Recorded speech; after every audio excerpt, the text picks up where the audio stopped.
Alright friends, in this question we are given a V-shaped rigid body has two identical uniform arms.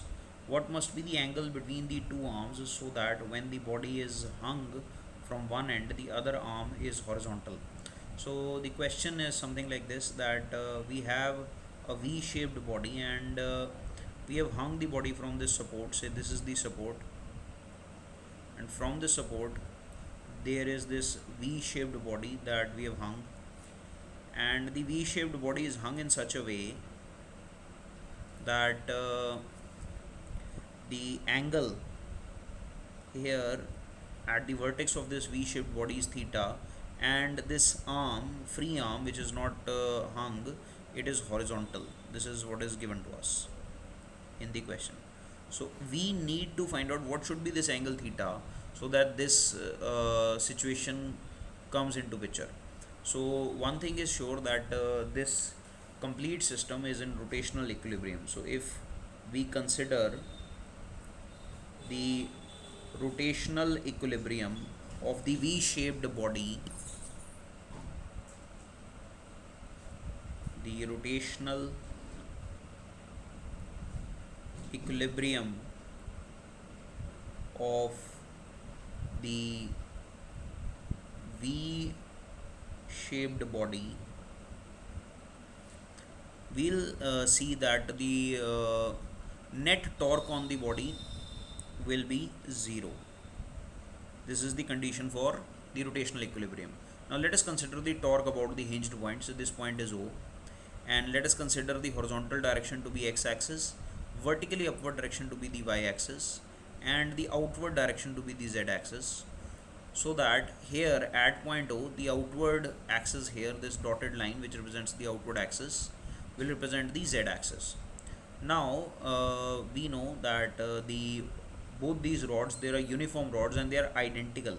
Identical means the masses of both these rods will be same. So this mass and this mass, both of them will be m, and the weight of the rods will be acting through the center of masses.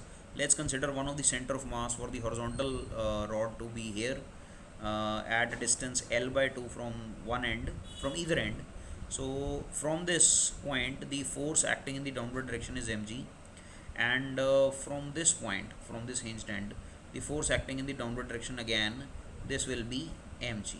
So we see here that two forces mg each, they are acting in the downward direction from the centers of the two rods. And now in this case, the torque due to these two forces, we have to calculate at about point O.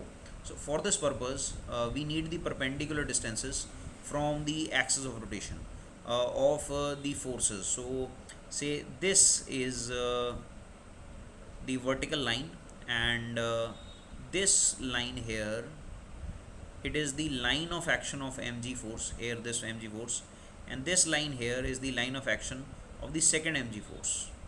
Let's mark them as F1 and F2. So this force is F1 and this force is F2. So for both these forces, F1 and F2, we have to calculate the torque. We need the perpendicular distance of the lines of actions, these lines, from the axis of rotation.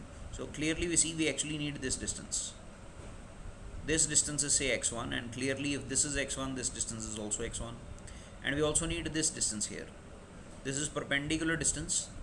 This much distance here is the perpendicular distance from point O of the line of action of the second force, that is mg. So this distance here is x2. We need both these x1 and x2 so that we can calculate the torques due to these two forces and then equate them so that the net torque becomes 0. So clearly this distance here is x2 and this distance here is x2. So if from the figure we see this angle is corresponding to this angle is theta again. From this point O up to the midpoint of this first arm, this oblique arm, the distance is L by 2. So if this distance is L by 2, this means this x1, it is base of a right angle triangle here. So x1 comes out to be equal to L by 2 into cosine theta. So cosine theta will be based upon hypotenuse, and hypotenuse is L by 2. So from there, base x1 comes out to be L by 2 cosine theta. Now for x2, if we need to calculate x2, we know from this end, this total distance, is say L cosine theta. How do I know this is L cosine theta? If this is the right angle triangle that we consider, then sorry, this distance is L by 2, not L cosine theta. This distance is L by 2. This is up till the midpoint of this rod, and this distance from this point to this point,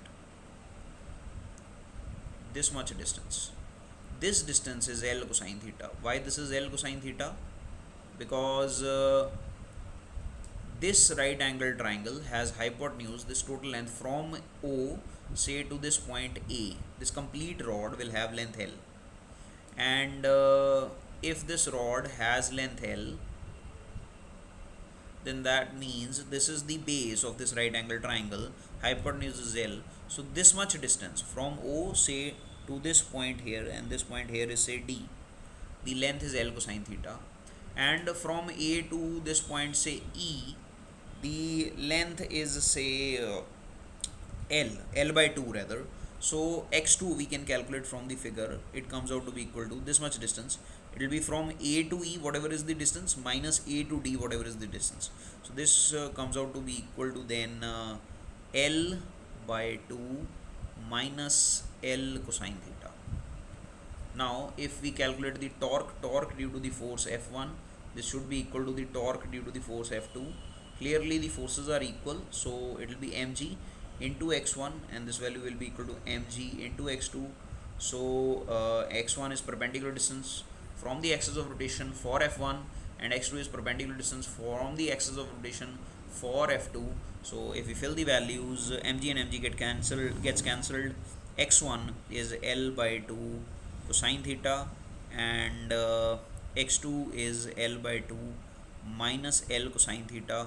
We rearrange, we get this L by 2 cosine theta goes on the left hand side. L cosine theta plus L by 2 cosine theta will be 3L cosine theta by 2, and this value will be equal to L by 2.